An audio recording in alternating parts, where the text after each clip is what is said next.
ನಮಸ್ತೆ ಸ್ನೇಹಿತರೆ, NCC competitive ಇನ್ಸ್ಟಿಟ್ಯೂಟ್ಗೆ ಸ್ವಾಗತ. ಈ ಒಂದು ವಿಡಿಯೋದಲ್ಲಿ ಕೆಎ ಇಂದ ಏನು ಗ್ರೂಪ್ ಸಿ ಎಕ್ಸಾಮ್ಸ್ಗಳು ಕಾಲ್ ಮಾಡಿದ್ದಾನೆ, FDA ST ಆಗ್ಬೋದು. ನಿಮ್ಗೆ ಗೊತ್ತಿರೋ ಹಾಗೆ ಆಲ್ರೆಡಿ ಡಿಸೆಂಬರ್ 21 ಮತ್ತು ಜನವರಿ 10 ಮತ್ತು 11 ಈ ಟೈಮಲ್ಲಿ ಎಕ್ಸಾಮ್ಸ್ಗಳು ಹಾಕ್ತವೆ. ಆಲ್ರೆಡಿ ನಿಮಗೆ ಟೈಮ್ ಟೇಬಲ್ನ ಬಿಟ್ಟಿದ್ದಾರೆ. ಸೊ ಕ್ಲಿಯರ್, ಇದಕ್ಕೆ ರಿಲೇಟೆಡ್ ನಾವು ಯಾವ ಥರ ಓದಬೇಕು ಮತ್ತು ಯಾವ ರೀತಿ ಸ್ಟ್ರಾಟಜಿನ ಮಾಡ್ಕೋಬೇಕು, ಸೊ ನಾವು ಯಾವುದ್ರ ಮೇಲೆ ಫೋಕಸ್ ಮಾಡಬೇಕು, ಟೈಮ್ ಮ್ಯಾನೇಜ್ಮೆಂಟ್ ಮಾಡ್ಕೊಳ್ಳೋದು ಹೇಗೆ, ಇವೆಲ್ಲವನ್ನು ಕೂಡ ಈ ವಿಡಿಯೋದಲ್ಲಿ ಡಿಸ್ಕಸ್ ಮಾಡ್ತಾ ಹೋಗೋಣ. ತುಂಬಾ ಜನ ಗೊಂದಲ ಇರುತ್ತೆ, ಯಾಕಂದ್ರೆ ಒಂದಷ್ಟು ಎಕ್ಸಾಮ್ ಪ್ಯಾಟರ್ನ್ ಕೂಡ ಬದಲಾಗಿದೆ ಈ ಸರಿ. ಸೊ ಡೇಟ್ ಪ್ರಕಾರನೇ ಎಕ್ಸಾಮ್ ನಡೀತಾ, ಹೌದು ಆಲ್ರೆಡಿ ಪ್ರಸನ್ನ ಕುಮಾರ್ ಅವರು ಹೇಳಿದ್ರು. ಸೊ ಎಕ್ಸಾಮ್ ಕಾಲ್ ಆದ್ಮೇಲೆ ಯಾವುದೇ ಕಾರಣಕ್ಕೂ ನಾವು ಎಕ್ಸಾಮ್ನ ಪೋಸ್ಟ್ಪೋನ್ ಮಾಡಲ್ಲ, ಸೊ ಇದೇ ಡೇಟ್ಗೆ ನಡೀತಿ ಅಂತ ಹೇಳಿದ್ರು. ಸೊ ಹಾಗಾಗಿ ಬಹುತೇಕ ಅದೇ ಡೇಟ್ಗೆ ಎಕ್ಸಾಮ್ಸ್ಗಳು ನಡೆಯೋದು ಖಚಿತವಾಗಿರುತ್ತೆ. ಸೊ ಹಾಗಾಗಿ ಪ್ರಿಪ್ರೇಷನ್ ಏನ್ ಮಾಡ್ತಾ ಇದ್ರ, ಆಲ್ರೆಡಿ ಮಾಡಿದೀರಾ ಅಥವಾ ಅಪ್ಲಿಕೇಶನ್ ಹಾಕಿ ಯಾರು ಪ್ರಿಪ್ರೇಷನ್ ಸ್ಟಾರ್ಟ್ ಮಾಡಿದೀರಾ ಅಂಥವ್ರಿಗೆ ಈ ಒಂದು ವಿಡಿಯೋ. ಸೊ ಕ್ಲಿಯರ್, ಆಲ್ರೆಡಿ ತುಂಬಾ ಜನ ಎಕ್ಸಾಮ್ಸ್ಗಳನ್ನ ಬರ್ದಿರೋರು ಆಗಿರ್ಬೋದು. ಸೊ ನಿಮ್ಗೆ ಆಲ್ರೆಡಿ ತುಂಬಾ ಎಕ್ಸಾಮ್ಸ್ಗಳನ್ನ ಬರ್ದಿರ್ತೀರಾ, FDA STA group C, so KPSC ಇಂದ ಕರೆದಿರೋದು ಎಕ್ಸಾಮ್ಸ್ಗಳು ಆಗ್ಬೋದು ಅಥವಾ KE ಇಂದ ಕರೆದಿರೋದು ಎಕ್ಸಾಮ್ಸ್ಗಳು ಆಗ್ಬೋದು. ಇವೆಲ್ಲವನ್ನೂ ಕೂಡ ಬರ್ದಿದ್ರು ಕೂಡ ಸೊ ಸಡನ್ ಆಗಿ ನಿಮಗೆ ಒಂದು ಲಿಮಿಟೆಡ್ ಟೈಮ್ ಅಲ್ಲಿ ಎಕ್ಸಾಮ್ಸ್ ಬಂದಿರೋದ್ರಿಂದ ಒಂದಷ್ಟು ಗೊಂದಲ ಇರುತ್ತೆ. ಸೊ ಯಾವ ರೀತಿಯ ಗೊಂದಲಗಳು ನಿಮ್ಗೆ ಸಾಮಾನ್ಯವಾಗಿ ಕಾಡುತ್ತೆ? ಸೊ ನಮಗೆ ರಿಸಲ್ಟ್ ತಗೊಳ್ಳೋದು ಹೇಗೆ, ಈ ಎಕ್ಸಾಮ್ ಅಲ್ಲಿ ಹೇಗಾದ್ರೂ ಮಾಡಿ ಕ್ರ್ಯಾಕ್, ನಂಬರ್ ಆಫ್ ಪೋಸ್ಟ್ಗಳು ಕೂಡ ನೀವು ನೋಡೋದ್ರೆ ಕಡಿಮೆ ಪೋಸ್ಟ್ ಇದೆ, ಇದರಲ್ಲಿ ಎಕ್ಸಾಮ್ನ ನಾವು ಕ್ರ್ಯಾಕ್ ಮಾಡಲೇಬೇಕು ಅನ್ನೋದು ಒಂದಷ್ಟು ಜನಕ್ಕೆ ಗೊಂದಲ ಇರುತ್ತೆ. ಸೊ ಅದೇ ತರ ಬಂದಾಗ ಟೈಮ್ ಮ್ಯಾನೇಜ್ಮೆಂಟ್ ಮಾಡೋದು ಹೇಗೆ? ಸೊ ಡಿಸೆಂಬರ್ 21 ಅಂತಂದ್ರೆ HK ಸ್ಟೂಡೆಂಟ್ ಅವರಿಗೆ ಅತ್ಯಂತ ಹತ್ತಿರದಲ್ಲೇ ಎಕ್ಸಾಮ್ಸ್ ಇದೆ. ಅದೇ ನಾನ್ HK ಅವರು ಜನವರಿಗೆ ಹೋಗಿರೋದ್ರಿಂದ ಒಂದು 40 to 45 ಡೇಸ್ ಅಷ್ಟು ಟೈಮ್ ಸಿಗುತ್ತೆ. ಇದನ್ನ ಟೈಮ್ ಮ್ಯಾನೇಜ್ಮೆಂಟ್ ಮಾಡೋದು ಹೇಗೆ? ಮತ್ತೆ ಬರೀ ಟೈಮ್ ಮ್ಯಾನೇಜ್ಮೆಂಟ್ ಮಾಡೋದಷ್ಟೇ ಇಲ್ಲ, ಸೊ ನಮ್ಗೆ ಬರೀ ಟೈಮ್ ಮ್ಯಾನೇಜ್ಮೆಂಟ್ ಮಾಡ್ಕೊಂಡ್ರು ಸಾಕಾಗಲ್ಲ, ಯಾವ ಸಬ್ಜೆಕ್ಟ್ ಮೇಲೆ ಫೋಕಸ್ ಅನ್ನ ಮಾಡಬೇಕು, ಪೇಪರ್ 1 ಫೋಕಸ್ ಮಾಡಬೇಕಾ, ಪೇಪರ್ 2 ಫೋಕಸ್ ಮಾಡಬೇಕಾ, ಅದನ್ನು ನೋಡೋಣ. ಅದೇ ತರ ಬಂದ್ರೆ ನಮಗೆ ಯಾವ್ದು important topic, so paper 1 paper 2 ಯಾವ್ದಂತ ಇಂಪಾರ್ಟೆಂಟ್ ಅಂತ ಗೊತ್ತಾದ್ಮೇಲೆ ಅದ್ರಲ್ಲಿ ಯಾವ್ಯಾವ ಇಂಪಾರ್ಟೆಂಟ್ ಟಾಪಿಕ್ ಗಳನ್ನ ಪಿಕ್ ಮಾಡಬೇಕು, ಪಿಕ್ ಮಾಡೋದ ಟಾಪಿಕ್ ಹೇಗಿರ್ಬೇಕು, ಸೊ ಅವೆಲ್ಲನೂ ಕೂಡ ನೀವು ಆಲ್ರೆಡಿ ಎಕ್ಸಾಮ್ಸ್ ಓದಿರ್ಬೋದು.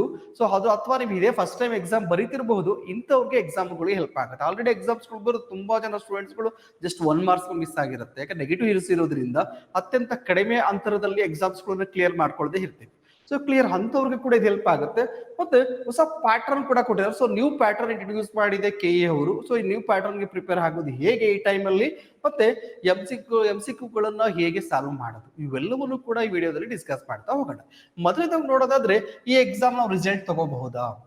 ಹೌದು, ಯಾರ್ಯಾರು ಎಕ್ಸಾಮ್ಗೆ ಪ್ರಾಪರ್ ಆಗಿ ಪ್ರಿಪೇರ್ ಆಗಿದ್ದೀರಾ, ಸೊ ಹೊರಗಡೆ ನಡೆಯುವಂತ ಗಾಸಿಪ್ಗಳಿಗೆ ತಲೆನ ಕೆಡಿಸ್ಕೊಳ್ದೇನೆ ನಿಮ್ಮ ಮೇಲೆ ನಿಮ್ಗೆ ಯಾರು ಇನ್ವೆಸ್ಟ್ಮೆಂಟ್ ಅನ್ನ ಮಾಡ್ಕೊಂಡಿದ್ದೀರಾ, ಟೈಮ್ ಇನ್ವೆಸ್ಟ್ಮೆಂಟ್ ಅನ್ನ ಮಾಡ್ಕೊಂಡಿದ್ದೀರಾ ಅಂತವ್ರು ಬಹುತೇಕ ರಿಸಲ್ಟ್ ತಗೊಳ್ಳುವಂತ ಹೈ ಚಾನ್ಸಸ್ ಇರುತ್ತೆ. ಅದೇ ತರ ಇಲ್ಲಿ ಟೈಮ್ ಮ್ಯಾನೇಜ್ಮೆಂಟ್ ಮಾಡ್ಕೊಳ್ಳೋದು ಹೇಗೆ? So very important. ನೀವು ಎಕ್ಸಾಮ್ ಪ್ರಿಪೇರ್ ಆಗ್ತೀರಾ ಅಂತಂದ್ರೆ ನಿಮ್ಗೆ ಆಲ್ರೆಡಿ ಗೊತ್ತಿರುತ್ತೆ ಪೇಪರ್ 1 ಮತ್ತೆ ಪೇಪರ್ 2. ಸೊ ಪೇಪರ್ 1 ಮತ್ತೆ ಪೇಪರ್ 2 ಅಂತ 2 ಪೇಪರ್ಗಳು ನಿಮ್ಗೆ ಎಕ್ಸಾಮ್ಸ್ ನಡೀತಾ ಇರುತ್ತೆ.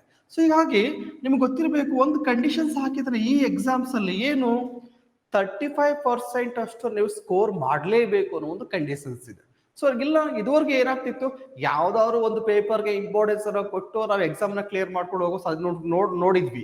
ಸೊ ಪೇಪರ್ 2 ಜಾಸ್ತಿ ಫೋಕಸ್ ಮಾಡಿ ಅದರಲ್ಲಿ ಎಕ್ಸಾಮ್ ಕ್ಲಿಯರ್ ಮಾಡ್ಕೊಂಡು ನೋಡಿದ್ವಿ. ಆದ್ರೆ ಈ ಸಲ ಕ್ಲಿಯರ್ ಕಟ್ ಆಗಿ ಹೇಳ್ತಾರೆ 35% ಅಗ್ರಿಗೇಟ್ ನಿಮಗೆ ಬರಲೇಬೇಕು ಅಂತ ಹೇಳ್ತೀವಿ. ಸೊ 35% ಅಷ್ಟು ಸ್ಕೋರ್ ಅಂತೂ ನಿಮ್ದು ಇರಲೇಬೇಕು ರಿಸಲ್ಟ್ ಔಟ್ ಆಗ್ಬೇಕಾದ್ರೆ. ಸೊ ಹಾಗಾಗಿ ಇದೊಂದು ಕಂಡೀಷನ್ಸ್ ಇರೋದ್ರಿಂದ ನೀವು ಪೇಪರ್ 1 ಮತ್ತೆ ಪೇಪರ್ 2 ಎರಡನ್ನೂ ಕೂಡ ಈಕ್ವಲ್ ಆಗಿನೇ ಫೋಕಸ್ ಮಾಡ್ಬೇಕಾಗುತ್ತೆ.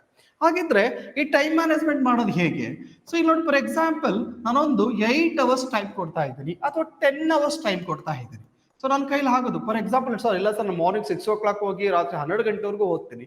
18 ಅವರ್ಸ್ ಎಲ್ಲ ಕೊಡುವಂತ ಅವಶ್ಯಕತೆ ಇಲ್ಲ, ದೇಹದ ಮೇಲೆ ಪರಿಣಾಮ ಬೀಳುತ್ತೆ, ನಾವು ಮೆಮೊರಿ ಮಾಡ್ಲಿಕ್ಕೆ ಆಗಲ್ಲ, ಕಾನ್ಸೆಪ್ಟ್ಗಳು ತಲೆಗೆ ಹೋಗ್ಲಿಕ್ಕೆ ಆಗಲ್ಲ, ಹೌದಲ್ಲ? ಹಾಗಾಗಿ ಬ್ರೇಕ್ ಮಾಡಿ ಓದುವಂಥದ್ದು ವೆರಿ ಇಂಪಾರ್ಟೆಂಟ್. ಅವರೇಜ್ ಆಗಿ ನಾವು 18 ಅವರ್ಸ್ ಕೂತ್ಕೊಂಡಿದ್ರು ಸಹ 8 ಅವರ್ ಅಥವಾ 10 ಅವರ್ಸ್ ಕ್ವಾಲಿಟಿ ಅವರ್ಸ್ ಅಷ್ಟೇ ನಮ್ಮ ಕೈಲಿ ಕೊಡ್ಲಿಕ್ಕೆ ಆಗುತ್ತೆ. ಸೊ ಅದನ್ನ ನೀವು ಇಲ್ಲಿ ಅರ್ಥ ಮಾಡ್ಕೋಬೇಕು. ಹಾಗಿದ್ರೆ ಪೇಪರ್ 1 ಪೇಪರ್ 2 ಕೊಡ್ತಾ ಇದೀವಿ ಅಂತಂದ್ರೆ ನೀವು 8 ಅವರ್ಸ್ ಕೊಡ್ತಾ ಇದ್ರೆ ದಯವಿಟ್ಟು ಸಾಧ್ಯವಾದ್ರೆ ಪೇಪರ್ 1 ಮತ್ತೆ ಪೇಪರ್ 2ಗೆ ಈಕ್ವಲ್ ಆಗಿ ಇದಕ್ಕೆ 4 ಅವರ್ಸ್ ಅಥವಾ ಇದಕ್ಕೆ 4 ಅವರ್ಸ್ ಅಷ್ಟು ಡಿವೈಡ್ ಮಾಡ್ಬೋದು. 10 ಅವರ್ಸ್ ಕೊಡ್ತಾ ಇದ್ದೀವಿ ನಾವು ಕ್ವಾಲಿಟಿ ಅವರ್ಸ್ ಅನ್ನೋದಾದ್ರೆ ಪೇಪರ್ 1ಗೆ 6 ಅವರ್ಸ್ ಅನ್ನ ಕೊಟ್ಟು ಪೇಪರ್ 2ಗೆ ನಿಮಗೆ ಏನ್ ಮಾಡಬಹುದು, 4 ಅವರ್ಸ್ ಅನ್ನ ಕೊಡಬಹುದು. ಸೊ ಕ್ಲಿಯರ್, ಮೊದಲನೇದಾಗಿ ಪೇಪರ್ಗಳಿಗೆ ಟೈಮ್ ಕೊಡೋದು ಕೂಡ ಇಂಪಾರ್ಟೆಂಟ್. ಯಾಕಂದ್ರೆ ನಮಗ್ ತಲೆಗೆ ಬರೋದು ಯಾವ್ದು, ಎಕ್ಸಾಮ್ ಪ್ರಿಪೇರ್ ಆಗ್ತಿದೀವಿ ಅಂತ ಹೇಳಿದ್ರೆ ಇಲ್ಲ ಕಾನ್ಸ್ಟಿಟ್ಯೂಷನ್ ಓದ್ತಿರ್ತೀವಿ, ಹಿಸ್ಟ್ರಿ ಓದ್ತಿರ್ತೀವಿ, ಎಕನಾಮಿ ಓದ್ತಿರ್ತೀವಿ. ನಮಗೆ ಈ ಕಾನ್ಸ್ಟಿಟ್ಯೂಷನ್ ಮುಗಿಯೋ ಹೊತ್ತಿಗೆ ನಮಗೆ ಕಾನ್ಸ್ಟಿಟ್ಯೂಷನ್ ಒಂದು 10 days ಅಲ್ಲಿ ಕಂಪ್ಲೀಟ್ ಮಾಡ್ತೀವಿ. ಇದಾದ್ಮೇಲೆ ಹಿಸ್ಟ್ರಿ ತಗೊಳ್ತೀವಿ. ಹಿಸ್ಟ್ರಿ ತಗೊಂಡು ಓದೋರಿಗೆ ಕಾನ್ಸ್ಟಿಟ್ಯೂಷನ್ ಎಲ್ಲ ಮರ್ತೋಗಿರುತ್ತೆ. ಸೊ ಹಿಸ್ಟ್ರಿ ಕಂಪ್ಲೀಟ್ ಮಾಡಿ ಜಿಯೋಗ್ರಫಿ ನಾವು ಕಂಪ್ಲೀಟ್ ಮಾಡಿಲ್ಲ, ಬೈದಲ್ಲಿ ಜಿಯೋಗ್ರಫಿ ಎತ್ಕೊಳ್ತೀವಿ. ಸೊ ಜಿಯೋಗ್ರಫಿ ಕಂಪ್ಲೀಟ್ ಮಾಡೋ ಹೊತ್ತಿಗೆ ಹಿಸ್ಟ್ರಿನೂ ಮರ್ತೋಗಿರುತ್ತೆ, ಕಾನ್ಸ್ಟಿಟ್ಯೂಷನ್ ಕೂಡ ಮರ್ತೋಗಿರುತ್ತೆ. ಸೊ ನಾವು ಮ್ಯಾಕ್ಸಿಮಮ್ ಚಾಲೆಂಜ್ ಫೇಸ್ ಮಾಡೋದು ಯಾವುದು, ಒಂದು ಸಬ್ಜೆಕ್ಟ್ ಆದ್ಮೇಲೆ ಇನ್ನೊಂದು ಸಬ್ಜೆಕ್ಟ್ ಟೇಕ್ ಮಾಡಬೇಕಾದ್ರೆ ಆಲ್ರೆಡಿ ಓದಿರೋ ಸಬ್ಜೆಕ್ಟ್ಗಳು ತಲೆಯಿಂದ ಹೋಗ್ಬಿಡುತ್ತೆ. ಸೊ ಆಲ್ರೆಡಿ ತುಂಬಾ ಜನ ನಿಮಗೆ ಒಂದೊಂದು ಸಬ್ಜೆಕ್ಟ್ ಟೈಮ್ಸ್ ಓದಿದವರು ಕೂಡ ವಿಡಿಯೋ ನೋಡ್ತಿರ್ತೀರಾ, ಅಥವಾ ಎಕ್ಸಾಮ್ 10 times ಓದಿ ಕೂಡ ಎಕ್ಸಾಮ್ ಅಟೆಂಡ್ ಮಾಡಿರ್ತೀರಾ. 15 times ಓದಿದ್ರು ಕೂಡ ನನ್ನ ಹತ್ರ ಸರ್ 25 times ಒಂದು ಸಬ್ಜೆಕ್ಟ್ ಕವರ್ ಮಾಡಿ ಸರ್, ಆದ್ರೂ ರಿಸಲ್ಟ್ ಬರ್ತಾ ಇಲ್ಲ ನನಗೆ ಅಂತ ಹೇಳಿರೋದು ಕೂಡ ನಾನು ಕೇಳಿದ್ದೀನಿ. ಸೊ ಹಾಗಾಗಿ ನೀವು ಎಷ್ಟು ಟೈಮ್ಸ್ ಓದಿದ್ದೀರಾ ಅನ್ನೋದಕ್ಕಿಂತ ಹೆಚ್ಚಾಗಿ ಎಷ್ಟು ಅರ್ಥ ಮಾಡ್ಕೊಂಡಿದ್ದೀರಾ, ಎಷ್ಟು ಅರ್ಥ ಮಾಡ್ಕೊಂಡು ಅದನ್ನ ಮೆಮೊರಿ ಮಾಡ್ಕೊಳ್ಳಿಕ್ಕೆ ಟ್ರೈ ಮಾಡಿದ್ದೀರಾ, ಕಾನ್ಸೆಪ್ಟ್ ವೈಸ್ ಆಗ್ಬೋದು, ಸ್ಟ್ಯಾಟಿಕ್ ವೈಸ್ ಆಗ್ಬೋದು. ವೆರಿ ವೆರಿ ಇಂಪಾರ್ಟೆಂಟ್ ಇದು. So clear. ಹಾಗಾಗಿ ಮೊದಲನೇದಾಗಿ ಬಂದ್ರೆ ಎರಡೂ ಸಬ್ಜೆಕ್ಟ್ಗಳಿಗೆ ಪೇಪರ್ 1 ಮತ್ತು ಪೇಪರ್ 2 ಎರಡೂ ಪೇಪರ್ಗಳಿಗೆ ಈಕ್ವಲ್ ಟೈಮ್ ನ ಡಿವೈಡ್ ಮಾಡ್ಕೊಳ್ಳಿ. ಇದಾದ್ಮೇಲೆ ಪೇಪರ್ 1ಗೆ ಒಂದು 6 hours 10 hours ಕೊಡ್ತಾ ಇದ್ರೆ 6 hours ಇಟ್ಕೋಬಹುದು.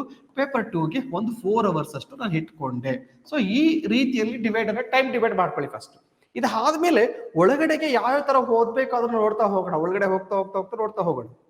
So clear. ಅಂದ್ರೆ ಎರಡಕ್ಕೂ ಕೂಡ ಈಕ್ವಲ್ ಟೈಮ್ ನ ಕೊಡೋದು ಮೊದಲನೇದಾಗಿ. ಸೊ ಈಕ್ವಲ್ ಟೈಮ್ ನ ಕೊಡಬೇಕು ಮತ್ತು ಒಂದು ಡೇನ ಡಿವೈಡ್ ಮಾಡಬೇಕು. ಸೊ ಮಾರ್ನಿಂಗ್ ಟೈಮ್ ಅಲ್ಲಿ ಮಾರ್ನಿಂಗ್ 6 to 10 ಓದುವಂತ ನಿಮ್ಗೆ ಅಭ್ಯಾಸ ಇದೆ, ಅಥವಾ ಮಾರ್ನಿಂಗ್ 3 o'clock ಎದ್ದು ಓದುವಂತ ಅಭ್ಯಾಸ ಇದ್ರೆ ಫಸ್ಟ್ ಯಾವ ಸಬ್ಜೆಕ್ಟ್ಗೆ ಪ್ರಯಾರಿಟಿನ ಕೊಡಬೇಕು. ನನಗೆ ಅರ್ಥ ಆಗೋದಕ್ಕಿಂತ ಹೆಚ್ಚಾಗಿ ಎಕ್ಸಾಮ್ ಹತ್ರ ಇರೋದ್ರಿಂದ ಎಕ್ಸಾಮ್ ಅಲ್ಲಿ ಯಾವ್ದು ಹೈಯೆಸ್ಟ್ ಬರುತ್ತೋ, ಯಾವ್ದು ನಿನಗೆ ಅರ್ಥ ಆಗಿರುತ್ತೋ ಅದನ್ನ ಜಾಸ್ತಿ ಫೋಕಸ್ ಎಲ್ಲ ಮಾಡಬೇಕು. ಯಾವ್ದು ಸ್ಕೋರ್ ಮಾಡ್ಲಿಕ್ಕೆ ಜಾಸ್ತಿ ಸಾಧ್ಯತೆಗಳು ಇದೆಯೋ, ನೀವು ಆಲ್ರೆಡಿ ಫಾರ್ ಎಕ್ಸಾಂಪಲ್ ನಾನು ಕಾನ್ಸ್ಟಿಟ್ಯೂಷನ್ ಸ್ಟ್ರಾಂಗ್ ಇದ್ದೀನಿ, ದಯವಿಟ್ಟು ಕಾನ್ಸ್ಟಿಟ್ಯೂಷನ್ ಅಲ್ಲಿ ಔಟ್ ಆಫ್ ಔಟ್ ಸ್ಕೋರ್ ಮಾಡ್ಲಿಕ್ಕೆ ಟ್ರೈ ಮಾಡಿ. ಸೊ ನಾನು ಕನ್ನಡ ಸ್ಟ್ರಾಂಗ್ ಇದ್ದೀನಿ, ಕನ್ನಡದಲ್ಲಿ ಔಟ್ ಆಫ್ ಔಟ್ ಸ್ಕೋರ್ ಮಾಡ್ಲಿಕ್ಕೆ ಸ್ಟ್ರಾಂಗ್ ಮಾಡಿ. ಸೊ ಯಾಕಂತಂದ್ರೆ ರೀಸೆಂಟ್ ಪೇಪರ್ಗಳು ನೀವು ನೋಡೋದಾದ್ರೆ ಇತ್ತೀಚಿನ ದಿನಗಳಲ್ಲಿ ನಾವೇನ್ ಮಾಡಿರ್ತೀವಿ, ಕನ್ನಡನ ಹೇಗಿರೋ ಈಸಿ ಇದೆ ಅಂತ ಹೇಳಿ ಕನ್ನಡ ಬಿಟ್ಟು ಕಂಪ್ಯೂಟರ್ ಮತ್ತೆ ಇಂಗ್ಲಿಷ್ ನಾವು ಓದ್ಕೊಂಡು ಹೋಗಿರ್ತೀನಿ. ಎಷ್ಟೋ ಜನ ಬಂದು ಸ್ಟೂಡೆಂಟ್ಸ್ ಹೇಳೋದೇನು, ಸರ್ ಇಂಗ್ಲಿಷ್ ಮತ್ತೆ ಕಂಪ್ಯೂಟರ್ ತುಂಬಾ ಈಸಿ ಇತ್ತು ಸರ್, ಕನ್ನಡನೇ ಟಫ್ ಆಗಿತ್ತು ನನಗೆ. ಏನಕ್ಕೆ ಈಗ ಆಗುತ್ತೆ? ಸೊ ಕನ್ನಡ ನನ್ನ ಮದರ್ ಟಂಗ್ ಇದೆ, ನಾನು ಓದಿದ್ದೀನಿ, 10th ವರೆಗೂ ಕೂಡ ಓದಿದ್ರು, ಡಿಗ್ರಿಯಲ್ಲೂ ಕೂಡ ನಾನು ಅದನ್ನೇ ತಗೊಂಡು ಓದಿದ್ದೀನಿ, ಕನ್ನಡದಲ್ಲಿ ಹೈಯೆಸ್ಟ್ ಸ್ಕೋರ್ ಮಾಡಬಹುದು ಅನ್ನೋ ಕಲ್ಪನೆಯಲ್ಲಿ ಬದುಕ್ತಾ ಇರ್ತೀನಿ. ಹಾಗಾಗಿ ಅದಕ್ಕೆ ಒಂದಷ್ಟು ಒತ್ತನ್ನ ಕೊಟ್ಟಿರಲ್ಲ ನಾವು. ಸೊ ಎಕ್ಸಾಮ್ ಅಲ್ಲಿ ನೋಡಿದಾಗ ಎಲ್ಲ ಹೊಸದಾಗಿ ಇರುತ್ತೆ. ಸೊ ಹಾಗಾಗಿ ಹೇಳೋದಾದ್ರೆ ಮೊದಲನೇದಾಗಿ ನಮಗೆ ನೋಡಿ, ಲೈಫಲ್ಲಿ ಯಾರಾದ್ರೂ ಒಬ್ರು ಮೋಸ ಮಾಡ್ತಾರೆ ಅಂದ್ರೆ ಅದ್ರ ಗೊತ್ತಿರೋರೆ ಮಾಡಕ್ ಸಾಧ್ಯ. ಅದೇ ತರ ಎಕ್ಸಾಮ್ ಅಲ್ಲೂ ಕೂಡ ನೀವು ಪ್ರತಿ ಎಕ್ಸಾಮ್ಸ್ ಕೈ ಬಿಟ್ಟು ಹೋಗಿದ್ರೆ ನಿಮಗೆ ಗೊತ್ತಿರುವಂತ ಸಬ್ಜೆಕ್ಟ್ ಗಳಿಂದನೇ ಬಹುತೇಕ ನೀವು ಎಕ್ಸಾಮ್ ಅಲ್ಲಿ ಏನು ಮಾರ್ಕ್ಸ್ ಅನ್ನ ಕಳ್ಕೊಂಡಿರ್ತೀರ. ಸೊ ಹಾಗಾಗಿ ನೀವು ಯಾವ ಸಬ್ಜೆಕ್ಟ್ ಗೊತ್ತಿರುತ್ತಲ್ಲ ಅದಕ್ಕೆ ಪ್ರಯಾರಿಟಿನ ಜಾಸ್ತಿ ಕೊಡಿ, ಇನ್ನೂ ಸ್ಟ್ರಾಂಗ್ ಅನ್ನ ಮಾಡ್ಕೊಳ್ಳಿ. ಇವಾಗ ಕನ್ನಡ ಇಂಗ್ಲಿಷ್ ಕಂಪ್ಯೂಟರ್ ವಿಷಯಕ್ಕೆ ಬಂದ್ರೆ ಸೊ ಮ್ಯಾಕ್ಸಿಮಮ್ ಎಲ್ಲೆಲ್ಲಿ ಸ್ಕೋರ್ ಮಾಡ್ಲಿಕ್ಕೆ ಆಗುತ್ತೆ ಎರಡೂ ಪೇಪರ್ ಅಲ್ಲೂ ಕೂಡ ಅಷ್ಟು ಪೇಪರ್ ಅನ್ನ ಕೊಡಬೇಕು. ಸೊ ಸಾಧ್ಯವಾದ್ರೆ MCQs ಗಳನ್ನ ಕೊಟ್ಟು ನೀವಿಲ್ಲಿ ಪ್ರಾಕ್ಟೀಸ್ ಅನ್ನ ಮಾಡ್ಕೋಬೇಕು. ವೆರಿ ಇಂಪಾರ್ಟೆಂಟ್ ಇದನ್ನ. ಸೊ ಹಾಗಾಗಿ ಪೇಪರ್ 1 ಪೇಪರ್ 2ಗೆ ನೀವೇನ್ ಮಾಡ್ಬೇಕು, ಟೈಮ್ ಮ್ಯಾನೇಜ್ಮೆಂಟ್ ಅನ್ನ ಮಾಡ್ಕೋಬೇಕು. ಯಾವ ತರ ಮೊದಲೇ ಒಂದು ದಿನವನ್ನ ನೀವು ಡಿವೈಡ್ ಮಾಡ್ಕೋಬೇಕು. ಸೊ ನಮ್ಮ ಮಾರ್ನಿಂಗ್ ಟೈಮ್ ಅಲ್ಲಿ AM ಮತ್ತೆ PM ಅಂತ ಬರುತ್ತೆ. ಸೊ AM ಟೈಮ್ ಅಲ್ಲಿ ಯಾವ ಬುಕ್ಸ್ ಗಳನ್ನ ಅಥವಾ ಯಾವ ಸಬ್ಜೆಕ್ಟ್ ಗಳನ್ನ ಕವರ್ ಮಾಡ್ಕೋಬೇಕು. PM ಟೈಮ್ ಅಂದ್ರೆ ನಾವು ಬೆಳಗಿನ ಜಾವದಲ್ಲಿ ಓದುವಂತಹದ್ದು ಯಾವ್ಯಾವ ಸಬ್ಜೆಕ್ಟ್ ಗಳು ಇರಬೇಕು, ನಾನು ಮಧ್ಯಾಹ್ನ ಟೈಮ್ ಅಲ್ಲಿ ಓದುವಂತದ್ದು ಯಾವ್ದು ಇರಬೇಕು ಅನ್ನೋದು ನಿಮ್ಗೆ ಗೊತ್ತಿರಬೇಕು. ಮತ್ತೆ ಸಂಜೆ ಟೈಮ್ ಅಲ್ಲಿ ಓದುವಂತದ್ದು ಯಾವ್ದಿರ್ಬೇಕು, ಈ ತರ ಡಿವೈಡ್ ಮಾಡ್ಕೋಬೇಕು. ಯಾಕಂದ್ರೆ ಎಕ್ಸಾಮ್ ಹತ್ರ ಇರೋದ್ರಿಂದ ನಿಮಗೆ ಚಾಯ್ಸ್ ಇಲ್ಲ, ಒಂದು ಸಬ್ಜೆಕ್ಟ್ ಹಾಗೆ ಇನ್ನೊಂದು ಸಬ್ಜೆಕ್ಟ್ ಟೇಕ್ ಮಾಡುವಷ್ಟು ಟೈಮ್ ಇಲ್ಲ. ಸೊ ಈಕ್ವಲ್ ಆಗಿ ಪೇಪರ್ 1 ಪೇಪರ್ 2 ಎರಡೂ ಸ್ಟಾರ್ಟ್ ಮಾಡಬೇಕು.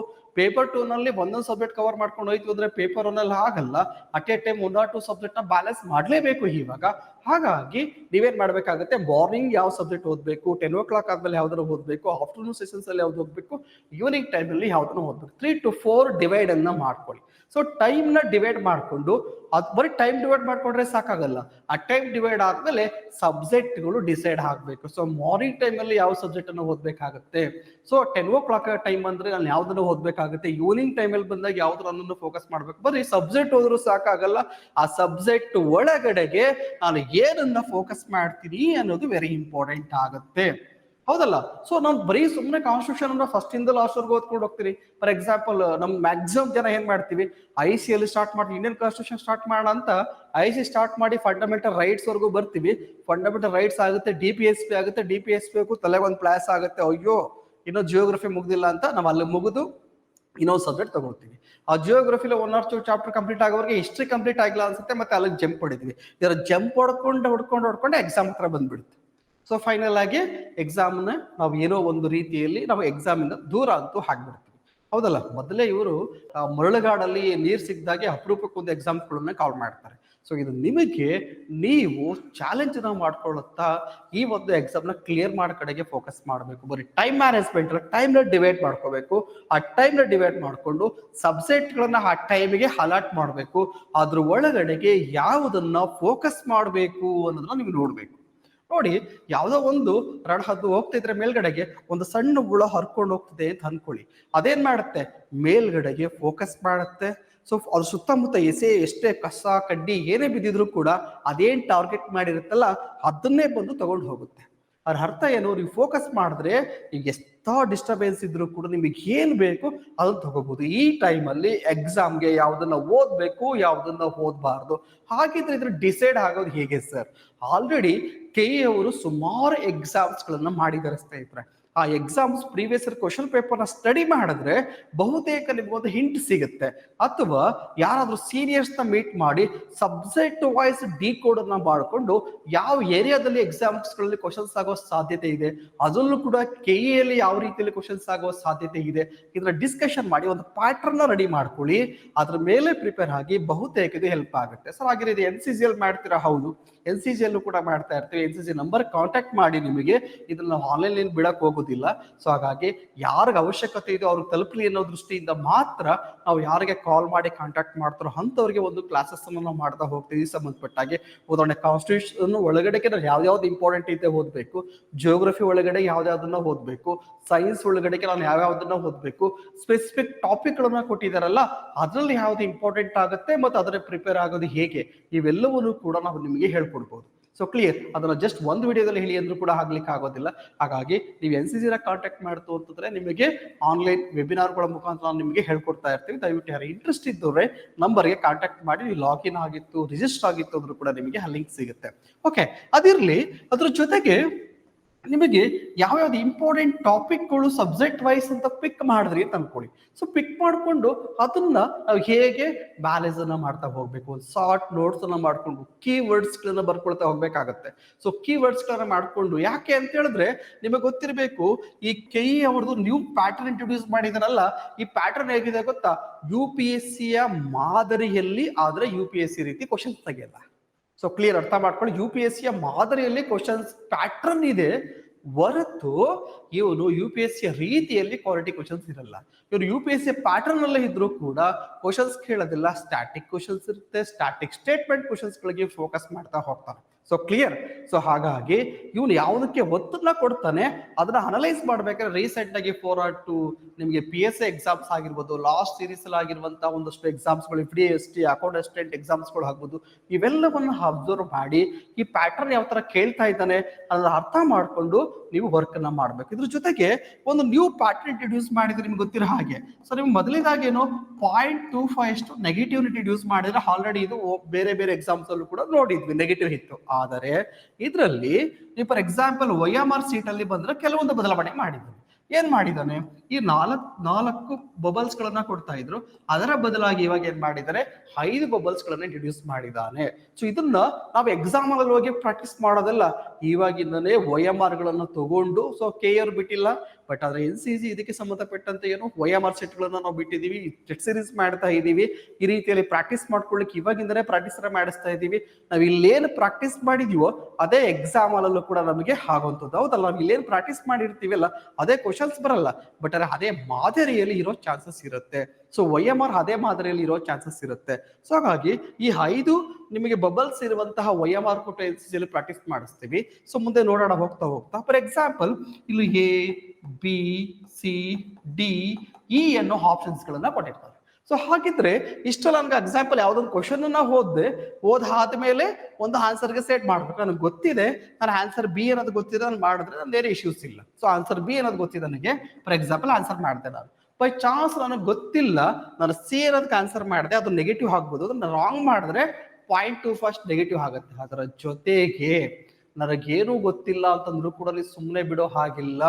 ಕೊನೆಯದಾಗಿ ಕೊಟ್ಟಿರುವಂತಹ ಯಾವುದನ್ನ ಆಪ್ಷನ್ E ಅನ್ನೋದು ಕೊಟ್ಟಿದ್ದಾನಲ್ಲ, ಬಬಲ್ ಅನ್ನ ಸಂಪೂರ್ಣವಾಗಿ ಈ ರೀತಿಯಲ್ಲಿ ಸೇಡ್ ಮಾಡಿನೇ ನೀವು ಬರ್ಬೇಕಾಗತ್ತೆ.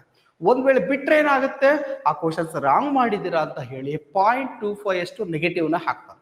ಸೊ ಇದನ್ನ ಎಕ್ಸಾಮ್ ಹಾಲ್ ಅಲ್ಲಿ ಬ್ರೈನ್ಗೆ ಟ್ರೈನಿಂಗ್ ಮಾಡ್ಲಿಕ್ಕೆ ಆಗಲ್ಲ. ಇದನ್ನ ಇವಾಗಿಂದನೇ ನೀವು ಪ್ರಾಕ್ಟೀಸ್ಗಳನ್ನ ಮಾಡಿ ಟೆಸ್ಟ್ಗಳನ್ನ ತಗೊಂಡು OMR ಅಲ್ಲಿ ಪ್ರಾಕ್ಟೀಸ್ ಮಾಡಿದ್ರೆ, ಯಾಕಂದ್ರೆ ಇದು ತುಂಬಾ ಸಿಲ್ಲಿ ಮಿಸ್ಟೇಕ್ಸ್ ಇತ್ತು. ತುಂಬಾ ಯೋಚನೆ ಮಾಡಿ, ತುಂಬಾ ಜನ ಲೈಫ್ ಅಲ್ಲಿ ಫೇಲ್ಯೂರ್ ಆಗಿರೋದು ದೊಡ್ಡ ದೊಡ್ಡ ಇಶ್ಯೂಸ್ಗಳಿಂದ ಅಲ್ಲ. ಪ್ರಾಣ ಕಳ್ಕೊಳ್ಳೋದು ಕೂಡ ಒಂದು ಸಣ್ಣ ಕಲ್ಲು ಹಿಡಿದ್ರೆ ಸಾಕು ಪ್ರಾಣ ಹೋಗ್ಬಿಡ್ತದೆ. ಅದೇ ತರ ಎಕ್ಸಾಮ್ ಅಲ್ಲೂ ಕೂಡ ಅಷ್ಟೇ, ಒಂದು ಸ್ಮಾಲ್ ಮಿಸ್ಟೇಕ್ ಇಂದ ನಾವು ಇಲ್ಲಿ ಗೇಮ್ ಇಂದ ಹೊರಡೆ ಬಂದ್ಬಿಡ್ತೀವಿ. ಸೊ ಕ್ಲಿಯರ್ ಆಗಿ ನೀವು ಮಾಡುವಂತ ಒಂದು ಕ್ವಶನ್ಸ್ ಇಂದಾನೆ ನಿಮಗೆ ಎಕ್ಸಾಮ್ ರಿಸಲ್ಟ್ ಬರ್ಬೋದು. ಸೊ ಕಟ್ ಆಫ್ ಅಲ್ಲೂ ಕೂಡ ಬೇಸಲ್ಲಿ ಬರ್ಬೋದು. ಅದಕ್ಕೋಸ್ಕರ ನಾನು ಹೇಳ್ತೀನಿ ಅಂತಂದ್ರೆ, ಸೊ ನೀವು ವರ್ಕ್ ಮಾಡ್ಬೇಕಾದಾಗ ಇವಾಗಿಂದ ಪ್ರಾಕ್ಟೀಸ್ ಮಾಡೋದನ್ನ ಕಲ್ತ್ಕೊಳ್ಳಿ. ಈ ನ್ಯೂ ಪ್ಯಾಟ್ರನ್ ಏನಿದೆ ಅದನ್ನ ಅರ್ಥ ಮಾಡ್ಕೊಳ್ಳಿ. ಅವನು UPSC ಮಾದರಿ ಕ್ವಶನ್ಸ್ ಗಳನ್ನ ತೆಗಿತಾ ಇರ್ಬೋದು, ಪ್ಯಾಟ್ರನ್ ತೆಗಿತಾ ಇರ್ಬೋದು, ಆದರೆ ಅದೇ ಮಾದರಿಯ ಕ್ವಶನ್ಸ್ ಬರ್ತಾ ಇಲ್ಲ. ಸ್ಟಾಟಿಕ್ ರಿಲೇಟೆಡ್ ಕ್ವಶನ್ಸ್ ಗಳು ಬರ್ತಾ, ಸ್ಟಾಟಿಕ್ ಸ್ಟೇಟ್ಮೆಂಟ್ ಕೊಡ್ತಾನೆ, ಸ್ಟಾಟಿಕ್ ರಿಲೇಟೆಡ್ ಕ್ವಶನ್ಸ್ ಗಳು ಹಾಕ್ತಾ ಇದ್ದಾನೆ. ಸೊ ಹಾಗಾಗಿ ನಿಮಗೆ ರಿವರ್ ಅಂತ ಹೇಳಿದ್ರೆ ಆ ರಿವರ್ ಗಳ ಉಪನದಿಗಳನ್ನ ಕೊಟ್ಟಿರ್ತಾನೆ. ಸೊ ಹಾಗಾಗಿ ನಿಮಗೆ ಗೊತ್ತು ಡೈರೆಕ್ಟ್ ನೋಡಿ, ಹಳೆ ಪ್ಯಾಟರ್ನ್ ಕೂಡ ಹಾಗೆ ಇತ್ತು, ಕ್ವಶನ್ಸ್ ಅದೇ ತರ ಇದೆ, ಆ ಕೇಳುವ ರೀತಿ ಮಾತ್ರ ಬದಲು ಮಾಡ್ಕೊಂಡಿದ್ದಾನೆ. ಹಾಗಾಗಿ ಇವನು ಯಾವ ರೀತಿಯಲ್ಲಿ ಕೇಳ್ತಿರೋದನ್ನ ಮೈಂಡ್ಗೆ ನೀವೇನ್ ಮಾಡ್ಬೇಕಾಗತ್ತೆ, ಹೇಳ್ತಾನೆ ಇರ್ಬೇಕಾಗತ್ತೆ. ಪ್ರಾಕ್ಟೀಸ್ ಪ್ರಾಕ್ಟೀಸ್ ಪ್ರಾಕ್ಟೀಸ್ ನಿಮಗೆ ರಿಸಲ್ಟ್ ಕೊಡುವ ಸಾಧ್ಯತೆಗಳು ಇರುತ್ತೆ. ಹಾಗಾಗಿ ಈ ನ್ಯೂ ಪ್ಯಾಟರ್ನ್ ನ ಒಳಗಡೆಗೆ ತಲೆ ಒಳಗಡೆ ಹಿಡಿಸ್ಬೇಕು. ಇದ್ರ ಜೊತೆಗೆ MCQs ಗಳನ್ನ ಸಾಲ್ವ್ ಮಾಡೋದು ಕೂಡ ಒಂದು ಕಲೆ. ಹಾಗಾಗಿ ಈ MCQs ಗಳನ್ನ ಸಾಲ್ವ್ ಮಾಡೋದು ಹೇಗೆ, ಸೊ ಮಲ್ಟಿಪಲ್ ಚಾಯ್ಸ್ ಕ್ವಶನ್ಸ್ ಇದೆಯಲ್ಲ, ಇದನ್ನ ಸಾಲ್ವ್ ಮಾಡೋದು ಹೇಗೆ, ಇದನ್ನ ನಿಮಗೆ ಪ್ರೀವಿಯಸ್ ಇಯರ್ ಕ್ವಶನ್ ಪೇಪರ್ ತಗೊಂಡು ವರ್ಕೌಟ್ ಮಾಡಬಹುದು. ಅದೇ ತರ ಟ್ರೆಂಡಿಂಗ್ ಅಲ್ಲಿ ಇರುವಂತಹ ಕ್ವಶನ್ಸ್ ಗಳು ಕೂಡ ತಗೊಂಡು ವರ್ಕೌಟ್ ಮಾಡಬಹುದು. ಈ ವರ್ಷದಲ್ಲಿ ಬಿಟ್ಟಿರುವಂತ ಹೊಸ ಟಾಪಿಕ್ ಗಳೇನು ಕೊಟ್ಟಿದ್ದಾನಲ್ಲ, for example Karnataka environment science ಆಗ್ಬೋದು, ಕರ್ನಾಟಕ ಅಡ್ಮಿನಿಸ್ಟ್ರೇಷನ್ ರಿಲೇಟೆಡ್ ಆಗ್ಬೋದು, ಕರ್ನಾಟಕ ಎಕನಾಮಿ ರಿಲೇಟೆಡ್ ಆಗ್ಬೋದು. ಇದೇ ರೀತಿಯಲ್ಲಿ ನಿಮಗೆ ಲ್ಯಾಂಡ್ ರಿಫಾರ್ಮ್ಸ್ ಬಗ್ಗೆ ಕ್ವಶನ್ಸ್ ಕೇಳ್ತಾನೆ, ಕೋಆಪರೇಟಿವ್ ಸೆಕ್ಟರ್ಸ್ ಬಗ್ಗೆ ಕ್ವಶನ್ಸ್ ಕೇಳ್ತಾನೆ. ಇವೆಲ್ಲದ್ರ ಬಗ್ಗೆನೂ ಕೂಡ ಟೆಟ್ ಸೀರೀಸ್ ಎನ್ಸಿಸಿಲ್ ಮಾಡ್ತಿರುತ್ತೆ, ಅಥವಾ ಬೇರೆ ಎಲ್ಲಾದ್ರೂ ಮಾಡಿದ್ರು ಕೂಡ ತಗೊಂಡು ನೀವು ವರ್ಕೌಟ್ ಮಾಡೋದ್ರ ಬಗ್ಗೆ ಫೋಕಸ್ ಅನ್ನ ಮಾಡಿ. So clear. ಸೊ ಹಾಗಾಗಿ MCQs ಗಳನ್ನ ಬಿಡಿಸ್ಬೇಕು ಅಂತಂದಾಗ ತುಂಬಾ ಜನ ಮಿಸ್ಟೇಕ್ ನಾನು ಒಂದೇ ವಿಡಿಯೋ ಹೇಳಲಿಕ್ಕೆ ಆಗಲ್ಲ ಅಂತ ಆಲ್ರೆಡಿ ಹೇಳಿದ್ದೀನಿ. ಈ MCQs ಗಳು ಬಿಡಿಸೋದು ಹೇಗೆ ಅಂತ ಒಂದು ವಿಡಿಯೋನ ಮಾಡ್ತೀನಿ, ದಯವಿಟ್ಟು ಅದನ್ನ ನೋಡಿ. ನೀವು ಈ MCQs ಗಳು ಬಿಡಿಸ್ಬೇಕು ಅಂದ್ರೆ ಫಾರ್ ಎಕ್ಸಾಂಪಲ್ ನೋಡಿ, ತುಂಬಾ ಜನ ಮಾಡೋ ಮಿಸ್ಟೇಕ್, ಕ್ವಶನ್ ನಂಬರ್ 1 ಓದ್ತಾ ಇರ್ತೀನಿ, ಈ ಕ್ವಶನ್ ಓದ್ತಿರ್ಬೇಕಾದ್ರೆ ಇಲ್ಲೊಂದು 4 ಆಪ್ಷನ್ಸ್ ಕೊಟ್ಟಿರ್ತಾನೆ. ಈ ನಾನು ಕ್ವಶನ್ಸ್ ಓದ್ಬೇಕಾದ್ರೆ ತಲೆಯಲ್ಲಿ ಒಂದು ಆಪ್ಷನ್ಸ್ ಬರುತ್ತೆ. ಒಂದು ವೇಳೆ ದುರಾದೃಷ್ಟ ಓದುವ ಕ್ವಶನ್ಸ್ ಓದ್ಬೇಕಾದ್ರೆ ಬರುವಂತ ಆಪ್ಷನ್ಸ್ ತಲೆಯಲ್ಲಿ ಇತ್ತ ಕಣ್ಣು ಮುಚ್ಕೊಂಡು ಹೋಗಿ ಅದಕ್ಕೆ ಮಾರ್ಕ್ ಮಾಡ್ಬಿಡ್ತೀವಿ. ತುಂಬಾ ಜನ ಮಿಸ್ಟೇಕ್ ಮಾಡೋದಲ್ಲಿ. ಸೊ ಹಾಗಾಗಿ ಒಂದು ಕ್ವಶನ್ ನ ಸಂಪೂರ್ಣವಾಗಿ ಓದಿ ಅದಾದ್ಮೇಲೆ ತಲೆಗೆ ಬರುತ್ತಲ್ಲ ಆನ್ಸರ್, ಅದು ಬಹುತೇಕ ಖಚಿತವಾಗಿರುತ್ತೆ. ಅದನ್ನ ಪ್ರಾಕ್ಟೀಸ್ ಇಲ್ಲಿಂದನೇ ಮಾಡಬೇಕು.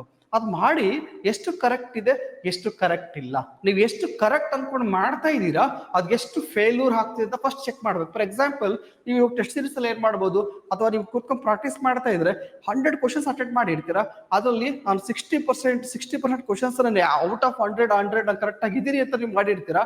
ಅದಾದ್ಮೇಲೆ ಚೆಕ್ ಮಾಡ್ಬೇಕು, ನಾನು 60 ಕ್ವಶನ್ಸ್ ಅಟೆಂಡ್ ಮಾಡಿದ್ರೆ 60 ಕರೆಕ್ಟ್ ಅನ್ಕೊಂಡ್ ಮಾಡಿರ್ತೀನಲ್ಲ, 60ಕ್ಕೆ 60 ಕರೆಕ್ಟ್ ಇದೆಯಾ ಅಂತ ಫಸ್ಟ್ ಚೆಕ್ ಮಾಡಿ. ಯಾಕಂದ್ರೆ 100% ಕರೆಕ್ಟ್ ಅನ್ನೋ ಕಲ್ಪನೆಯಲ್ಲಿ ಎಕ್ಸಾಮ್ ಅಲ್ಲಿ ಹೋಗಿ ನಾವು ಅದೇ ತರ ತುಂಬಾ ಜನ ವಾಪಸ್ ಬರೋದು ಕೂಡ ನೋಡಿದೀವಿ. So clear. ಹಾಗಾಗಿ ನಾ ಹೇಳೋದಾದ್ರೆ ಪ್ರಾಕ್ಟೀಸ್ ಕರೆಕ್ಟ್ ಮಾಡಿ, ಆ ಪ್ರಾಕ್ಟೀಸ್ ರಿಸಲ್ಟ್ ಏನಾಗ್ತಿದೆ ಅನ್ನೋದು ಕೂಡ ನೋಡ್ಬೇಕು. ಆ ಪ್ರಾಕ್ಟೀಸ್ ರಿಸಲ್ಟ್ ನೋಡಿದ್ಮೇಲೆ ನಿಮಗೆ ಸರಿ ಯಾವುದು ತಪ್ಪು ಯಾವುದು ಅನ್ನೋ ಅರಿವು ಆಗುತ್ತೆ.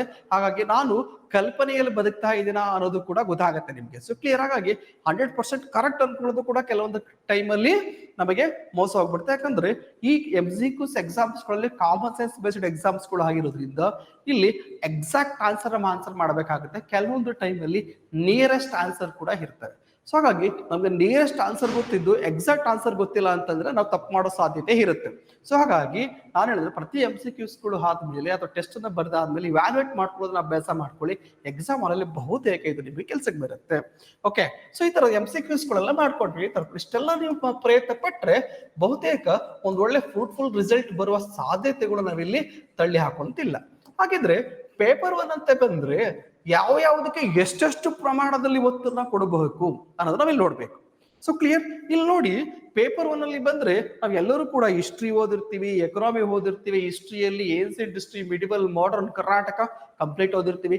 ಸೈನ್ಸ್ ಬಂದ್ರೆ biology, physics, chemistry, EVS, technology ಓದಿರ್ತೀವಿ. ಜಿಯೋಗ್ರಫಿ ಬಂದ್ರೆ physical geography, world geography, Indian geography, Karnataka geography ಓದಿರ್ತೀವಿ. ಮೆಂಟಲ್ ಎಬಿಲಿಟಿ, ಆಪ್ಟಿಟ್ಯೂಡ್ ಮತ್ತು ರೀಸನಿಂಗ್ ಓದಿರ್ತೀವಿ. ಇಂಡಿಯನ್ ಕಾನ್ಸ್ಟಿಟ್ಯೂಷನ್ ಓದಿರ್ತೀವಿ, ಇಂಡಿಯನ್ ಎಕನಾಮಿ ಓದಿರ್ತೀವಿ, ಪ್ಲಸ್ ಕರೆಂಟ್ ಅಫೇರ್ಸ್ ಕೂಡ ಓದಿರ್ತೀವಿ. ಇದರ ಜೊತೆಗೆ ಹೊಸದಾಗಿ ಒಂದಷ್ಟು ಟಾಪಿಕ್ಗಳನ್ನು ಕೂಡ ಸ್ಪೆಸಿಫಿಕ್ ಟಾಪಿಕ್ಗಳನ್ನು ಕೂಡ ಕೊಟ್ಟಿದ್ದಾರೆ. ಆ ಸ್ಪೆಸಿಫಿಕ್ ಟಾಪಿಕ್ಗಳಿಗೂ ಮತ್ತೆ ಈ ರೆಗ್ಯುಲರ್ ಆಗಿ ನಾವು ಓದಿರುವಂಥ ಸಬ್ಜೆಕ್ಟ್ಗಳಿಗೂ ಎಷ್ಟು ವೇರಿಯೇಷನ್ಸ್ ಇರುತ್ತೆ ಅಂತ ನೋಡೋಣ.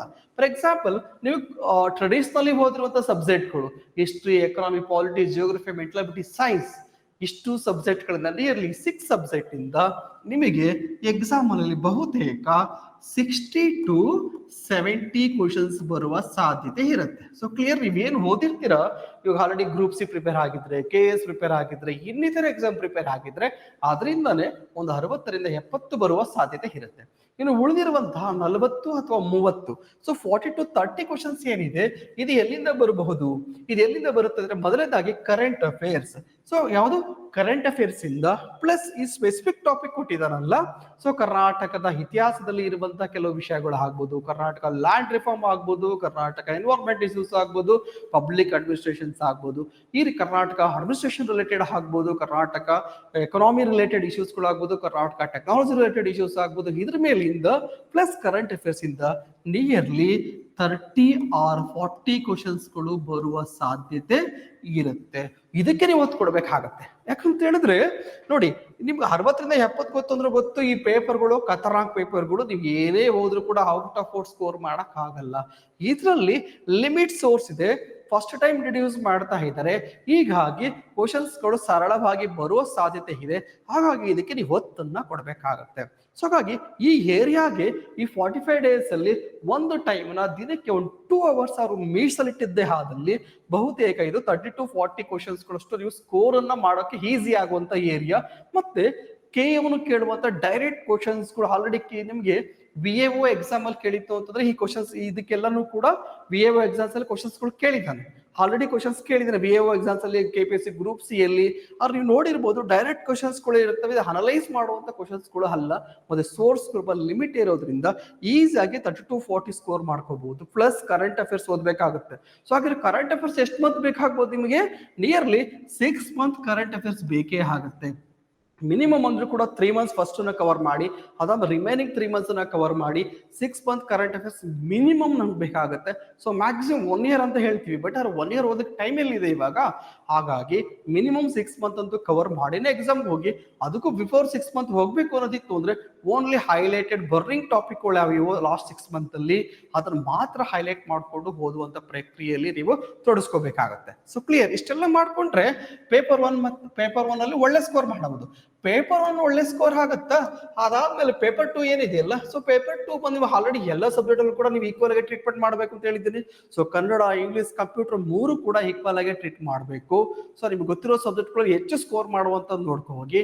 ಮ್ಯಾಕ್ಸಿಮಮ್ 75 ಇಂದ 80+ ಆಗೋವರೆಗೂ ಕೂಡ ಬಿಡ್ಲಿಕ್ಕೆ ಹೋಗಲ್ಲ. ಅಷ್ಟು ಸ್ಕೋರ್ ಆಗ್ಲಿಕ್ಕೆ ಏನಿರ್ಬೇಕು ಅಷ್ಟು ಕೂಡ. ಇವಾಗ ಕನ್ನಡನೇ ಒಂದು 5 ಟೆಸ್ಟ್ ಬರೀತೀರಾ, ಇಂಗ್ಲೀಷೇ ಒಂದು 5 ಟೆಸ್ಟ್ ಬರೀತೀರಾ, ಕಂಪ್ಯೂಟರ್ 100 ಕ್ವಶನ್ಸ್ ಇರುವಂತ 5 ಟೆಸ್ಟ್ ಬರೀತೀರಾ, ಮ್ಯಾಕ್ಸಿಮಮ್ ಟೆಸ್ಟ್ ಸೀರೀಸ್ ತಗೊಂಡು ಪ್ರಾಕ್ಟೀಸ್ ಮಾಡಿ. ಸೊ ಅದ್ರ ಮೈಂಡ್ ಸೆಟ್ ಮಾಡಿ. ಸೊ ಮೈಂಡ್ ಸೆಟ್ ಮಾಡಿ ಮ್ಯಾಕ್ಸಿಮಮ್ ಕ್ವಶನ್ಸ್ಗಳು ಪ್ರಾಕ್ಟೀಸ್ ಮಾಡೋದಷ್ಟು ಇದು ಹೆಲ್ಪ್ ಆಗುತ್ತೆ ನಿಮಗೆ. ಸೊ ಪ್ರೀವಿಯಸ್ ಕ್ವಶನ್ ಪೇಪರ್ ಕೇಳಿರೋದು ಎಲ್ಲಾ ಸಬ್ಜೆಕ್ಟ್ಗಳು ಕನ್ನಡ, ಇಂಗ್ಲೀಷ್ ಮತ್ತೆ ಕಂಪ್ಯೂಟರ್ ಎಲ್ಲ ಸಾಲ್ವ್ ಮಾಡಿ ಬಹುತೇಕ ಅದು ನಿಮಗೆ ಹೆಲ್ಪ್ ಆಗುವಂತ ಸಾಧ್ಯತೆ ಇರುತ್ತೆ. ಸೊ ಪೇಪರ್ 1 ಪೇಪರ್ 2 ಎರಡೂ ಕೂಡ ನೀವು ಇಲ್ಲಿ ಈ ರೀತಿಯಲ್ಲಿ ಬಳಕೆ ಮಾಡಿದ್ರೆ ಓದಿದ್ರೆ ನಿಮಗೆ ಎಕ್ಸಾಮ್ ನಿಮಗೆ ಹೆಲ್ಪ್ ಆಗುತ್ತೆ. ಹಾಗಿದ್ರೆ NCG ಯಲ್ಲೂ ಕೂಡ ನಿಮಗೆ ಟೆಟ್ ಸೀರೀಸ್ ನ ಸ್ಟಾರ್ಟ್ ಮಾಡ್ತಿದ್ದೀವಿ. ಸೊ ನಿಮಗೆ ಟೆಟ್ ಸೀರೀಸ್ ನಿಮಗೆ ಇದೇ ತಿಂಗಳ 30ನೇ ತಾರೀಕಿಂದ ಸ್ಟಾರ್ಟ್ ಆಗ್ತಾ ಇದೆ, ನವೆಂಬರ್ 30ನೇ ತಾರೀಕಿಂದ ಸ್ಟಾರ್ಟ್ ಆಗ್ತಿದೆ. ಸೊ ನಿಮ್ಗೆ ಯಾರಿಗೆ ಇಂಟ್ರೆಸ್ಟ್ ಇದೆಯೋ ಅವರು ಜಾಯ್ನ್ ಆಗ್ಬೋದು. ಈ 30ನೇ ತಾರೀಕು ಟೆಸ್ಟ್ ಯಾವ್ದು ಕೊಡ್ತಿದೀವಿ, ಯಾವುದು ಸ್ಪೆಸಿಫಿಕ್ ಆಗಿ ಇಂಟ್ರೊಡ್ಯೂಸ್ ಮಾಡಿದ್ದಾರೆ. ಸೊ KA ನಲ್ಲಿ ಇದು ಹೊಸದಾಗಿ ಸಿಲೆಬಸ್ ಅನ್ನ ಕೊಟ್ಟಿದ್ದಾನಲ್ಲ, ಈ ಹೊಸದಾಗಿ ಕೊಟ್ಟಿರುವಂತಹ ಎಲ್ಲಾ ಇಶ್ಯೂಸ್ ಗಳನ್ನ ಸೇರಿಸಿ ನಿಮಗೆ ಒಂದು ಟೆಸ್ಟ್ ಅನ್ನ ಮಾಡ್ತಾ ಇದ್ದೀವಿ. ಯಾವುದು ನವೆಂಬರ್ 30ನೇ ತಾರೀಕು ಸಂಡೇ ಬೀಳುತ್ತೆ. ಸೊ ಈ ಎಕ್ಸಾಮ್ ಇವತ್ತು 30ನೇ ತಾರೀಕು ಮಾಡ್ತಾ ಇದ್ದೀವಿ. ಸೊ 30ನೇ ತಾರೀಕಿಗೆ ಟೆಸ್ಟ್ ಅನ್ನು ನೀವು ಅಟೆಂಡ್ ಮಾಡಿದ್ಮೇಲೆ ಇದಾದ್ಮೇಲೆ ಸೆಕೆಂಡ್ ಟೆಸ್ಟ್ ನಿಮಗೆ ಬಂದ್ರೆ 5th ಡಿಸೆಂಬರ್ ಅಲ್ಲಿ ಕೊಡ್ತಾ ಇದೀವಿ. 5th ಡಿಸೆಂಬರ್ ಅಲ್ಲಿ ಕೊಡ್ತಾ ಇರುವಂತಹ ಎಕ್ಸಾಮ್ ಏನಿದೆ ಅದು current affairs based, subject based current affairs ಅನ್ನ ಕೊಡ್ತೀವಿ. Subject based current affair test ಅಂದ್ರೆ ಲಾಸ್ಟ್ 6 month ಅಥವಾ 1 year ಅಲ್ಲಿ ಯಾವ್ದು current affairs subject based, geography related current affairs ಯಾವ್ದು ಇಶ್ಯೂಸ್ ಅಲ್ಲಿ ಇತ್ತು, EVS ರಿಲೇಟೆಡ್ ಯಾವ್ದ್ರಲ್ಲಿ ಇತ್ತು, ಕಾನ್ಸ್ಟಿಟ್ಯೂಷನ್ ರಿಲೇಟೆಡ್ ಯಾವ ಇಶ್ಯೂಸ್ ಅಲ್ಲಿ ಇತ್ತು, ಈ ರೀತಿ ಸಬ್ಜೆಕ್ಟ್ ಬೇಸ್ಡ್ ಕರೆಂಟ್ ಅಫೇರ್ಸ್ ಮೇಲೆ ಕೂಡ ನೀವು ಹುಡುಕೋ ಹಾಗಿಲ್ಲ. ಇಲ್ಲೂ ಒಂದು ಟೆಸ್ಟ್ ಅನ್ನ ಮಾಡ್ತಾ ಇದೀವಿ. ಇದನ್ನ ಕವರ್ ಮಾಡಿ ಟೆಸ್ಟ್ ಬರೆದ್ರು ಕೂಡ ಹೆಲ್ಪ್ ಆಗುತ್ತೆ. ಇದೇ ಜೊತೆಗೆ ಎಕ್ಸಾಮ್ ಯಾವ ತರ ಇದೆಯೋ ಅದೇ ತರ 7th, 14th, 19th, 28th ಮತ್ತೆ January 4 ಇಷ್ಟು ತಾರೀಕಿನಂದು ಪೇಪರ್ 1 ಪೇಪರ್ 2 ಪೇಪರ್ 1 ಪೇಪರ್ 2 ಅಂತ ಇಲ್ಲಿ 10 ಟೆಸ್ಟ್ ಆಗುತ್ತೆ. ಓವರ್ ಆಲ್ ಆಗಿ 12 ಟೆಸ್ಟ್ ನಿಮಗೆ ಮಾಡ್ತಾ ಇದ್ದೀವಿ. ಸೊ ಹಾಗಿದ್ರೆ ಪ್ರತಿದಿನ ಟೆಸ್ಟ್ ಪ್ರಾಕ್ಟೀಸ್ ಮಾಡ್ಕೋಬೇಕು, ಸಬ್ಜೆಕ್ಟ್ ವೈಸ್ ಕೊಡ್ತಾರೆ, ಎಸ್ ಅದು ಬೇಕಾದ್ರೆ ಅದು ಕೂಡ ನೀವು ಕಾಂಟ್ಯಾಕ್ಟ್ ಮಾಡಬಹುದು. ಸೊ ಇದಕ್ಕೆ ನಾವು ಚಾರ್ಜ್ ಮಾಡಿದ್ರೆ ಜಸ್ಟ್ ಆನ್ಲೈನ್ ಆದ್ರೆ ₹999 ₹999 ಮಾತ್ರ ಚಾರ್ಜ್ ಮಾಡ್ತಿದ್ವಿ. ಆಫ್ಲೈನ್ ಆಯಿತು ಅಂತ ಹೇಳಿದ್ರೆ ₹1199 ಅಷ್ಟೇ ಚಾರ್ಜ್ ಮಾಡ್ತಿದ್ವಿ. ಯಾಕೆ ಇಂಟ್ರೆಸ್ಟ್ ಇದೆಯೋ ಅವರು ಜಾಯಿನ್ ಆಗ್ಬೋದು. ಅಥವಾ ನಿಮಗೆ ಏನಾದ್ರೂ ಕ್ಲಾಸಸ್ ಕೇಳಬೇಕು ಅಂತ ಇತ್ತು ಅಂತ ಹೇಳಿದ್ರೆ, ಫಾರ್ ಎಕ್ಸಾಂಪಲ್ ಇಡೀ ಸಬ್ಜೆಕ್ಟ್ಗಳು ಮಾಡ್ಕೊಳ್ಳಿಕ್ಕೆ ಆಗಲ್ಲ. ಸೊ ಈ ಟೈಮಲ್ಲಿ ಸ್ಪೆಸಿಫಿಕ್ ಟಾಪಿಕ್ ಅಂತ ನಾವು ನೋಟ್ಸ್ ಮಾಡ್ಕೊಳ್ಳಿಕ್ಕೆ ಕಷ್ಟ ಆಗುತ್ತೆ. ಸೊ ಅದಕ್ಕೋಸ್ಕರ ಯಾರು ಓದ್ತಾ ಇದ್ದೀರಾ ಅವರಿಗೆ ಸೊ ಬರೀ ಜಸ್ಟ್ 999ಗೆ ಸೊ ಎಷ್ಟು ಜಸ್ಟ್ 999ಗೆ ಈ 27 ನವೆಂಬರ್ ಇಂದ ಬ್ಯಾಚ್ ಅನ್ನ ಸ್ಟಾರ್ಟ್ ಮಾಡ್ತಿದೀವಿ. ಯಾವ್ದು ಸ್ಪೆಸಿಫಿಕ್ ಟಾಪಿಕ್ ಇದೆಯಲ್ಲ ಇವು ಎಲ್ಲಾ ಟಾಪಿಕ್ ಅನ್ನು ಕೂಡ ಪ್ರತಿದಿನ 2 ಗಂಟೆಗಳ ಕಾಲ ಕ್ಲಾಸ್ ಅನ್ನ ಮಾಡ್ತಿದೀವಿ. ಮಾರ್ನಿಂಗ್ ಟೈಮ್ ಅಲ್ಲಿ ಕ್ಲಾಸ್ ಇರುತ್ತೆ. ನೀವು ಆಫ್ಲೈನ್ ಅವರು ತಗೋಬಹುದು, ಆನ್ಲೈನ್ ಅವರು ಕೂಡ ತಗೋಬಹುದು. ಜಸ್ಟ್ ₹1000 ಕಷ್ಟ ಇದನ್ನು ಕೊಡ್ತಾ ಇದೀವಿ. ಯಾರಿಗೆ 999ಗೆ ಇಂಟ್ರೆಸ್ಟ್ ಇದೆಯೋ ಇವರು ಜಾಯಿನ್ ಆಗಬಹುದು. 27 ಇಂದ ಸ್ಟಾರ್ಟ್ ಆಗ್ತಿದೆ. ಮಾರ್ನಿಂಗ್ 8 ಇಂದ 10 o'clock ವರೆಗೂ ಸಾಮಾನ್ಯವಾಗಿ ಇದು ನಿಮಗೆ ಕ್ಲಾಸಸ್ ನಡೆಯುತ್ತೆ. ಆನ್ಲೈನ್ ತಗೋಬಹುದು. ಮತ್ತೆ ಯಾರೇ ತಗೊಂಡ್ರು ಕೂಡ ವಿತ್ ಇದಕ್ಕೆ ನೋಟ್ಸ್ ಅನ್ನು ಕೂಡ ಪ್ರೊವೈಡ್ ಮಾಡ್ತೀವಿ. ಪ್ಲಸ್ ಇದಕ್ಕೆ ಟೆಸ್ಟ್ ಸೀರೀಸ್ ಕೂಡ ಇರುತ್ತೆ. ಸೊ ಇದಕ್ಕೆ ಟೆಸ್ಟ್ ಅನ್ನು ಕೂಡ ನಾವು ಇಲ್ಲಿ ಪ್ರಾಕ್ಟೀಸ್ ಮಾಡಿಸ್ತೀವಿ.